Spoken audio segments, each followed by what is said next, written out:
તો દિવાળીના તહેવાર દરમિયાન દેશભરમાં વાહન વ્યવહારનું પ્રમાણ વધે છે, પરંતુ આ વખતે રાષ્ટ્રીય ધોરીમાર્ગો નેશનલ હાઈવે નંબર 48 અને નેશનલ હાઈવે નંબર 1ની હાલત જોઈને લોકોમાં ભારે અસંતોષ જોવા મળ્યો। ઠેર ઠેર ટ્રાફિક જામના કારણે કલાકો સુધી વાહન ચાલકો રસ્તા પર અટવાઈ રહ્યા। ટોલ ટેક્સ પૂરો વસૂલવામાં આવે છે, છતાં સુવિધાઓનો અણસાર પણ નથી।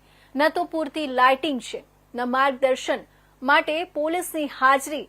વધેલા ટ્રાફિક વચ્ચે ઘણી જગ્યાએ એમ્બ્યુલન્સને પણ પસાર થવામાં ભારે મુશ્કેલી પડી, જે માનવતા માટે શરમજનક દ્રશ્ય હતું। લોકો જાતે જ કાયદો હાથમાં લઈને ટ્રાફિક સુચારુ કરવાનો નિષ્ફળ પ્રયાસ કરતા જોવા મળ્યા। પોલીસની બિનઅસરકારક કામગીરી અને સિસ્ટમની ઉદાસીનતા સ્પષ્ટ જણાઈ। કલાકો સુધી મુસાફરો ટ્રાફિકમાં અટવાયા। પોલીસે અને રાષ્ટ્રીય ધોરીમાર્ગ કર્મીઓ મૂક દર્શક બની રહ્યા અને મુસાફરોને ગેરમાર્ગે દોરતા જોવા મળ્યા। ભારતીય રેલવે જેમ નવી ટ્રેનોમાં ગતિશીલતા વધારાઈ અને સાથે સુરક્ષા સુવિધા સકારાત્મક પરિણામો જોવા મળ્યા, ત્યારે માર્ગ પરિવહન વિભાગ તરફથી કોઈ ગંભીરતા જોવા મળતી નથી।